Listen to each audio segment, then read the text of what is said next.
भक्तिन के जीवन का चौथा परिच्छेद आज हम पढ़ेंगे कि ये जीवन का चौथा और अंतिम परिच्छेद है। तो ये नीचे बना कहाँ ले। से शुरू होता है? जब ये अपने घर बार को, अपनी बेटी जमाई सबको, अपनी संपत्ति को, सबको छोड़ करके शहर आ जाती है महादेवी वर्मा के पास और महादेवी वर्मा की सेवा करने में जुट जाती है। अंतिम समय तक ये महादेवी वर्मा के साथ ही रहती है।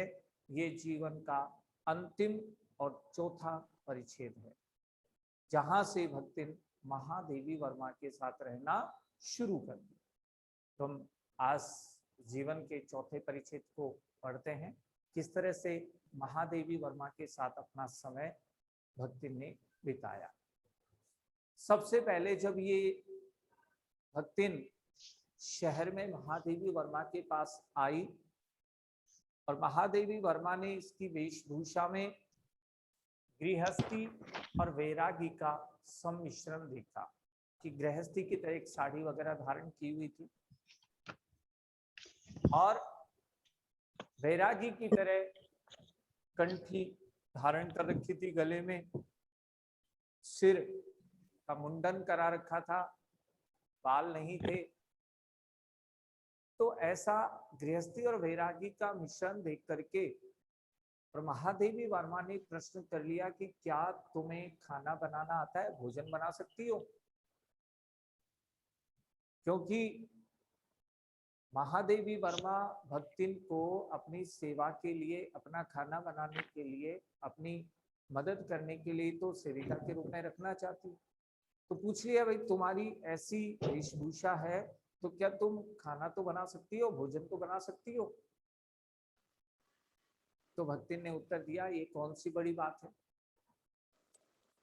मैं तरकारी सब्जियां बना लेती हूँ, दाल बना लेती हूँ, मैं चपातियां बना लेती हूँ, मुझे भोजन बनाना अच्छे से आता है। तो ठीक है, सेवा धर्म में दीक्षित कर दिया गया। क्या क्या काम किस तरह से करवाए जाएंगे, क्या काम यहाँ पर करना होगा, ये सब कुछ महादेवी वर्मा ने भक्तिन को बता दिया। लेकिन जैसे ही सुबह जल्दी उठी भक्तिन और स्नान करने के बाद महादेवी वर्मा की धुली हुई साड़ी के भी पहले जल से छींटे देके पवित्र करके फिर उस साड़ी को धारण किया, सूर्य भगवान के अर्घ्य चढ़ाया और उसके बाद तुलसी और पीपल में जल चढ़ाया और अपने चौके में प्रविष्ट हुई। खाना बनाने के लिए वह रसोई घर की ओर गई तो वहां प्रवेश करते ही कोयला लेकर के पहले एक रेखा खींच दी। शायद वो ये चाहती थी कि इस काली रेखा जो मैंने कोयले से खींची है, इसके भीतर यहाँ कोई भी नहीं आए, ऐसा सोचकर उसने वो रेखा खींची थी। और महादेवी वर्मा ये सब करते हुए उसे देख रही थी। तो ऐसा देखकर महादेवी वर्मा ने कहा कि इस सेवक का साथ तो टेढ़ी खीर है। यहाँ से प्रश्न भी पूछा जा सकता है, इस सेवक का साथ तो टेढ़ी खीर है। टेढ़ी खीर यानी कठिन है या बहुत मुश्किल है। इस सेवक का साथ तो टेढ़ी खीर है, रहना बहुत मुश्किल है। यहाँ से प्रश्न बन सकता है कि महादेवी वर्मा ने ऐसा क्यों कहा? तो हमारा उत्तर होगा कि जब भक्तिन जल्दी उठती है और स्नान करने के बाद महादेवी वर्मा की धुली हुई साड़ी भी पहनती है तो उसे छींटे देकर के पहले पवित्र करती है, उसके बाद में पहनती है। और जब चौके में प्रविष्ट करती है, प्रविष्ट होती है, तो कोयले से एक रेखा भी खींच देती है, उसके अंदर कोई भी प्रवेश नहीं करे। तो ऐसा देखकर महादेवी वर्मा समझ गई कि ये पाक छूत यानी छुआछूत को मानती है और हमारे यहाँ पर हम नहीं मानते हैं। सभी जातियों और समाजों की बालिकाएं छात्रावास में रहती है। मेरे जो सेवक और सेविकाएं और भी यहाँ काम करने वाले हैं, उनमें भी जाति पाति की कोई मान्यता नहीं है। और ये अगर पारक के नियम को मानेगी, फिर इसका साथ कैसे रह पाएगा, इसका साथ कैसे संभव है। इसलिए इसका साथ तो टेढ़ी खीर है, बहुत मुश्किल है, कठिन है। इस प्रकार से महादेवी वर्मा ने कहा। भक्तिन अच्छी है यह कहना कठिन है। यहां से भी प्रश्न आ सकता है कि भक्तिन अच्छी है यह कहना कठिन है। क्यों? क्योंकि भक्तिन में बहुत सारे दुर्गुण थे। भक्तिन में बहुत सारे दुर्गुण भी थे। कौन कौन से दुर्गुण थे? एक तो वह झूठ बोला करती थी। वो ये मानती थी कि मैं अपनी मालकिन को खुश रखने के लिए अगर कोई झूठ भी बोल लेती हूँ तो वास्तव में वो झूठ नहीं है। मतलब झूठ भी बोलती थी और उसे मानती भी नहीं थी कि मैं झूठ बोल रही हूँ। कहती थी, तर्क देती थी कि इतनी सी झूठ तो भगवान स्वयं ही बोलते होंगे। और फिर उन्होंने बताया भी कि मेरी जो झूठ है वो नरो व कुंजरवा की तरह है। यहां से भी कोई प्रश्न आपके पूछा जा सकता है। नरो व कुंजरवा का प्रसंग क्या है, बताइए। हमारी बुक में नहीं लिखा है, बुक में तो नरो व कुंजरवा बस इतना ही लिखा है। लेकिन यहाँ से प्रश्न आ गया या आ सकता है तो मुश्किल हो जाएगी। इसलिए ध्यान रखिए, नरो व कुंजरवा का प्रसंग क्या है मैं बता देता हूँ आपको। नर यानी मनुष्य और कुंजर का अर्थ होता है हाथी। कुंजर यानी हाथी। महाभारत काल का ये प्रसंग है। महाभारत का युद्ध चल रहा था और महाराज युधिष्ठिर उन्होंने एक प्रतिज्ञा की कि आज सूर्यास्त से पहले मैं अश्वत्थामा का वध कर दूंगा। और युधिष्ठिर सत्यवादी थे, अपनी प्रतिज्ञा का अक्षर से पालन करने वाले थे। अब प्रतिज्ञा तो उन्होंने कर ली कि आज सूर्यास्त से पहले अश्वत्थामा को मार दूंगा, वध कर दूंगा। लेकिन सूर्यास्त होने का समय आ गया और अश्वत्थामा नजर ही नहीं आया, दिखाई नहीं दिया। तो उनकी प्रतिज्ञा या उन्होंने जो वचन लिया था उसका क्या होगा? भगवान कृष्ण भी स्वयं चिंतित हो गए। तो उस समय फिर एक अश्वत्थामा नाम का हाथी था। अश्वत्थामा नाम का ही एक हाथी था और उस हाथी को मार करके और युधिष्ठिर ने अपनी प्रतिज्ञा का पालन किया। प्रतिज्ञा की थी अश्वत्थामा को मार दूंगा सूर्यास्त से पहले। अब वो प्रतिज्ञा तो किसके लिए थी? अश्वत्थामा जो एक मनुष्य था, एक योद्धा था, उसके लिए थी। लेकिन वास्तव में जो मिला ही नहीं, तो अश्वत्थामा नाम के हाथी को मार करके प्रतिज्ञा पूर्ण की गई। क्योंकि प्रतिज्ञा में केवल यही कहा था अश्वत्थामा को सूर्यास्त से पहले मार दूंगा, वध कर दूंगा। लेकिन उसमें मनुष्य या हाथी का प्रतिज्ञा के समय कोई वाचन नहीं किया गया था, बोला नहीं गया था।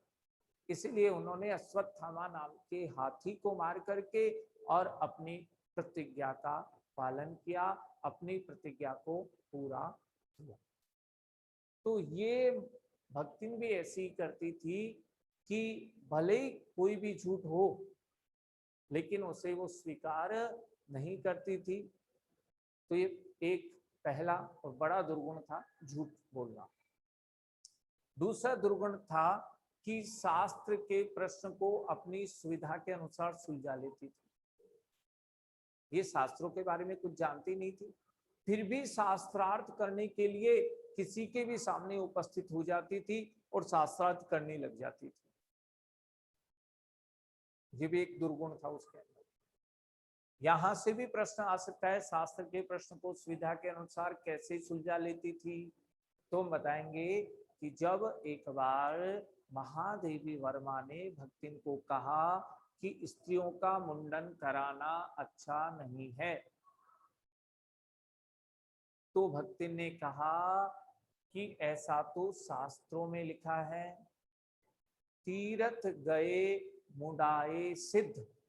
शास्त्रों में लिखा है तीर्थ गए मुंडाए सिद्ध, कि तीर्थ पर जाकर के जो अपना मुंडन करा लेते हैं वो सिद्ध होते हैं। इसलिए जब शास्त्रों में मुंडन कराना लिखा है तो मैं भी मुंडन करवाती हूं। इस प्रकार अपनी सुविधा के अनुसार शास्त्र के प्रश्न को सुलझा लिया।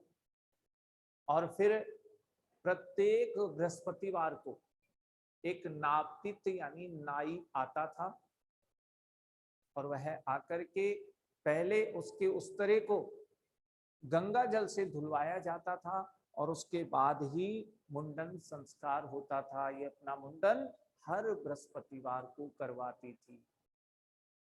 महादेवी वर्मा मालकिन के कहने के बाद भी, शास्त्रों की बात कह करके, और वह अपने आप में कोई परिवर्तन नहीं किया, हर बृहस्पतिवार को अब भी मुंडन कराती थी। तो ये भी एक दुर्गुण था उसमें कि शास्त्रों के प्रश्न को भी अपनी सुविधा से सुलझा लेती थी, और महादेवी के मना करने के बाद भी देखो मुंडन करवाती।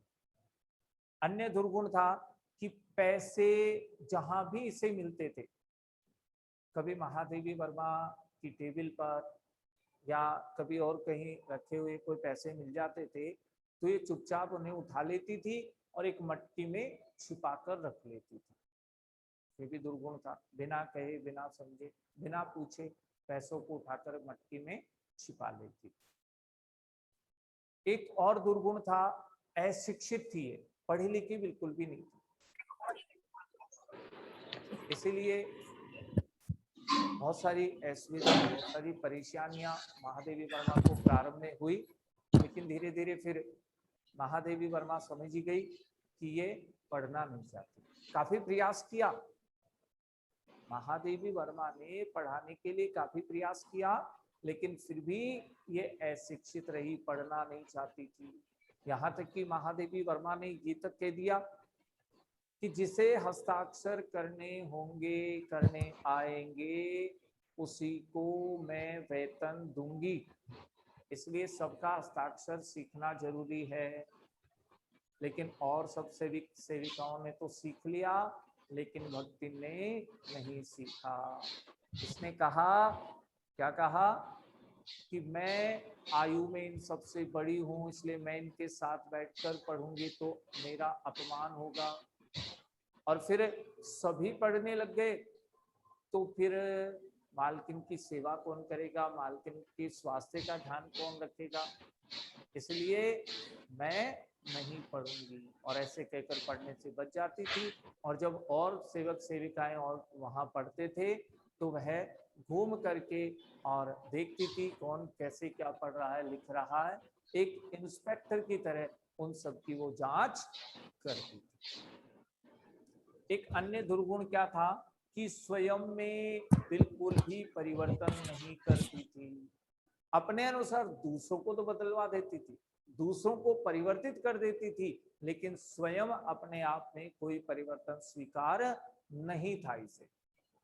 महादेवी वर्मा ने भी काफी प्रयास किए, लेकिन इसने अपने आप में कोई परिवर्तन नहीं किया। इसका पहनावा वैसे ही रहा, जो बोलने का तरीका गांव की देहाती भाषा है वो उसी को काम में लेती थी। उसके अलावा जो गांव के व्यंजन थे जो इसे बनाने आते थे वही बनाती थी। शहर का कोई व्यंजन इसने आज तक बनाना नहीं सीखा था, और यह स्वयं वो ही खाती थी। इसने शहर का कोई व्यंजन आज तक खाया नहीं था। यहाँ तक एक उदाहरण भी दिया है कि शहर का एक रसगुल्ला तक भी उसने नहीं चखा, नहीं खाया था। तो ये भी एक बड़ा दुर्गुण था कि ये अपने आप में किसी प्रकार का परिवर्तन ही नहीं चाहती थी। तो अगर हमसे पूछा जाए भक्तिन अच्छी है यह कहना कठिन है, तो फिर आप बताएंगे क्योंकि इसमें बहुत सारे दुर्गुण थे, और ये बहुत सारे दुर्गुण आप बता देंगे, सारे दुर्गुण इसके अंदर थे, इसलिए भक्तिन अच्छी है यह कहना कठिन है। महादेवी वर्मा ने स्वयं एक बार कहा था कि मैं अधिक देहाती हो गई। महादेवी वर्मा का देहाती हो जाना, मैं अधिक देहाती हो गई हूं। तो प्रश्न आएगा या आ सकता है कि महादेवी वर्मा ने ऐसा क्यों कहा? तो आप बताएंगे महादेवी वर्मा की सेविका भक्तिन थी, ये देहाती थी, और यहाँ आने के बाद इसने देहाती व्यंजन बनाए। भक्तिन देहाती व्यंजन बनाती थी। शुरू में महादेवी वर्मा को पसंद नहीं थे, लेकिन धीरे धीरे वो सब देहाती व्यंजन ही महादेवी वर्मा को पसंद आने लगे। जैसे बाजरे के कुए, महुए की लपसी, ज्वार के हरे दानों की खिचड़ी, मट्ठा, ये सब ऐसे व्यंजन थे जो देहाती थे, गांव में बनाए जाते थे, गांव में आज भी बनाए जाते हैं। और यही सारे व्यंजन हैं वो भक्तिन महादेवी वर्मा के लिए बनाया करती थी। और धीरे धीरे महादेवी वर्मा को ये देहाती व्यंजन पसंद आने लगे, इसलिए महादेवी वर्मा ने कह दिया कि मैं अधिक देहाती बन गई हूं। महादेवी वर्मा कहती है कि मेरे और भक्तिन के बीच सेवक और मालिक का संबंध भी नहीं है, हम दोनों के बीच सेवक और मालिक का संबंध नहीं, क्योंकि अगर सेवक और मालिक का ही संबंध होता तो फिर अच्छा काम नहीं करने पर, कहना नहीं मानने पर, परिवर्तन नहीं करने पर, अवज्ञा करने पर एक मालिक सेविका को नौकरी से हटा सकता है। लेकिन मैं नहीं चाहती हूं ऐसा, मैं भक्तिन को मेरे यहाँ से नहीं निकाल सकती हूँ, नहीं हटा सकती हूँ। और यदि कह भी दे मालिक तो भक्तिन ऐसी है कि वो मुझे छोड़कर नहीं जाएगी। मैं इसे अगर यहाँ से जाने के लिए कह भी दूं तो फिर भक्तिन मुझे छोड़कर नहीं जाएगी। इसीलिए मेरे और भक्तिन के बीच में सेवक और स्वामी का संबंध बिल्कुल भी नहीं है, क्योंकि हम दोनों एक दूसरे से अलग होने की कल्पना भी नहीं कर सकती हैं। हम दोनों एक दूसरे के बिना नहीं रह सकते। अब हमने अभी दुर्गुणों में पढ़ा था कि भक्तिन अशिक्षित थी, लेकिन अशिक्षित होकर भी वो महादेवी की मदद के लिए हमेशा तैयार रहती थी। और जब महादेवी वर्मा कोई लेख लिखने के लिए बैठती थी, कोई रचना करना चाहती थी, तो उस समय ये भक्तिन सबको जाकर बोलती कि चलो मालकिन की मदद करें, लेकिन मदद के लिए कोई नहीं आता था। सब जानते थे कि इस कार्य में मालकिन की क्या मदद करें, जी पढ़े लिखों का काम है, कोई मदद कर सकता है, हम क्या मदद करें उस काम में। सब मना कर देते थे, लेकिन भक्तिन ऐसा नहीं मानती थी। भक्तिन फिर भी किसी ना किसी तरह से अपनी मालकिन की मदद करती थी, और ऐसा करके वो सब में श्रेष्ठ बन जाती थी, सिद्ध हो जाती थी। जब देर रात को छात्रावास की बालिकाएं सो जाती थी, बसंत नामक जो पालतू कुत्ता था वो भी सो जाता था, सोना नाम की हरिण भी सो जाती थी, और गोदुले नाम की बिल्ली जो ये पाला करते थे वो भी सो जाती थी। यानी सब सो जाते थे और बिल्कुल रात को शांत वातावरण होता था।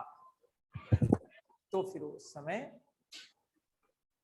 कोई लेख लिखने के लिए महादेवी वर्मा बैठ जाती थी, तो शांत माहौल में, शांत वातावरण। लेकिन भक्तिन उस समय भी सोती नहीं थी, सब सो जाते थे, भक्तिन सामने एक कोने में जाकर बैठ जाती थी, और महादेवी वर्मा अपना लेख लिखती थी। जब लिखते लिखते महादेवी वर्मा कहती है कि मैं अपनी कलम को रोक देती थी या रख देती थी, तो बिना कहे भक्तिन दौड़ करके मुझे शाही उपलब्ध करा देती थी। उसे ये लगता था कि कलम रखने का अर्थ यही हुआ कि शायद शाही बीत गई है, नहीं। और जब महादेवी वर्मा की दृष्टि किताबों की ओर जाती थी तो तुरंत ही भक्तिन दौड़ करके वहां पहुंच जाती थी और पूछती थी मालकिन किस रंग की पुस्तक देनी है, क्योंकि नाम से तो भक्तिन पढ़ी लिखी नहीं थी, कौन सी पुस्तक दे ऐसे तो पूछती नहीं थी, केवल रंग पूछती थी कि इनमें से कौन से रंग की पुस्तक देनी है। और इसके अलावा भी कभी लस्सी बना करके देती थी ताकि भूख का एहसास नहीं हो, और कभी तुलसी की चाय बनाकर देती थी ताकि नींद इत्यादि भी मालकिन को नहीं आए और उस लेख को लिखने में कोई परेशानी नहीं हो, कष्ट नहीं हो। तो इस प्रकार से किसी ना किसी तरीके से वह अपनी मालकिन महादेवी वर्मा की मदद करने को तत्पर रहती थी। और जब कोई लेख प्रकाशित होता था, जब कोई पुस्तक प्रकाशित होती थी महादेवी वर्मा की, तो ये उसे अपने हाथ में लेकर के बहुत खुश होती थी और ये ढूंढती थी कि मैंने इस पुस्तक या लेख को लिखने में मेरी मालकिन की किस तरह कहाँ मदद की थी। और उसे निराश भी नहीं होना पड़ता था, कहीं ना कहीं उसको ऐसा लगता था कि मैंने अपनी मालकिन की मदद की है। छात्रावास की जो बालिकाएं थी, छात्राएं थी, उनसे भी वो बहुत प्रेम करती थी। ये छुआछूत को मानती थी कि मेरे चौके में कोई नहीं आए।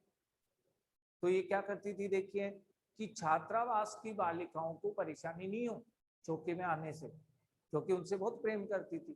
तो सुबह जल्दी अपना दोनों समय का खाना, सुबह का और शाम का दोनों समय का अपना खाना बना करके ऊपर रख लेती थी, जिससे कि अब उन छात्रावास की बालिकाओं को चौके में आने पर कोई डर नहीं था, कोई बाधा नहीं है। अपना खाना पहले ही बना के ऊपर रख लेती थी। इससे भी पता चलता है कि वास्तव में छुआछूत करती थी, छात्राओं से प्रेम जरूर करती थी, इसीलिए तो अपना खाना पहले ही बना के ऊपर रख लेती थी कि छात्राएं आराम से मेरे पास आ सके। और छात्राओं को कुछ ना कुछ बना करके वो खिलाती रहती थी, देती रहती थी, उनसे बहुत स्नेह करती। और जैसे ही कभी महादेवी वर्मा आ जाती थी तो छात्राएं महादेवी वर्मा को, मालकिन को देख करके जल्दी से दूर जाती थी और अपने छात्रावास में चली जाती थी। और जैसे ही महादेवी वर्मा गई, फिर से वो आके भक्तिन के पास बैठ जाती थी। तो इससे पता चलता है कि छात्रावास की छात्राओं से भक्तिन बहुत प्रेम करती थी। एक बार शहर में युद्ध जैसी स्थिति बन गई, स्वतंत्रता आंदोलन चल रहा था, तो उस समय सशस्त्र विद्रोह जैसी स्थिति बन गई। तो सभी शहर छोड़ करके शहर से बाहर जाने लगे, गांव की ओर जाने लगे, पलायन करने लगे। उसी समय भक्तिन भी महादेवी वर्मा के पास आती है और कहती है कि जब सभी गांव की ओर जा रहे हैं तो आप भी मेरे साथ मेरे गांव चलो। जब महादेवी वर्मा ने संदेह प्रकट किया कि वहां कैसे रह पाएंगे, समय कैसे बिता पाएंगे, तो भक्तिन ने कहा कि आपके जो रंग इत्यादि है उनको मैं छोटी छोटी कुल्हड़ियों में भरकर रख दूंगी, आपके जो आवश्यक कागज पत्र या पत्रिकाएं या पुस्तकें हैं उन्हें मैं ऊपर छीके में रख दूंगी, आपके लिए अच्छे से मैं बेड भी तैयार कर दूंगी।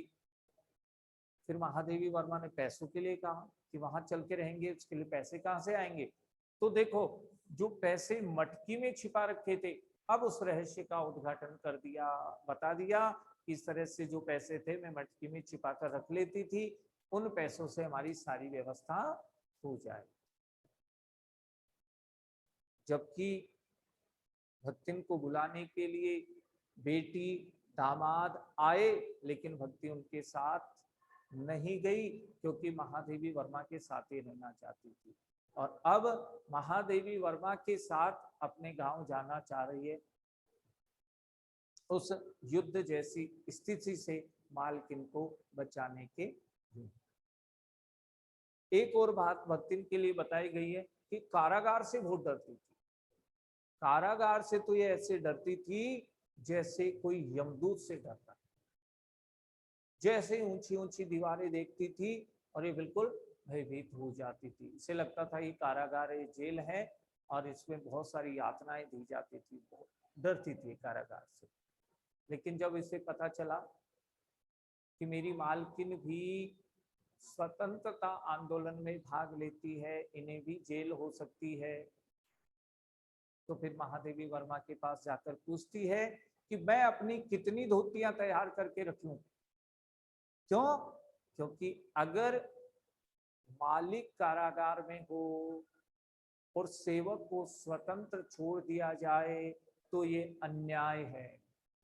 भक्तिन कहती थी ये अन्याय है और इस अन्याय के लिए तो मैं बड़े लाट तक, बड़े लाट का मतलब जो सबसे बड़ा उस समय अंग्रेज अधिकारी होता था जिसे हम वायसराय बोलते थे, तो इसके कहने का अर्थ है भक्तिन का कि मैं इस अन्याय के लिए तो वायसराय से भी लड़ूंगी, संघर्ष करूंगी, क्योंकि मालिक को जेल है तो फिर सेवक को स्वतंत्र नहीं छोड़ा जा सकता।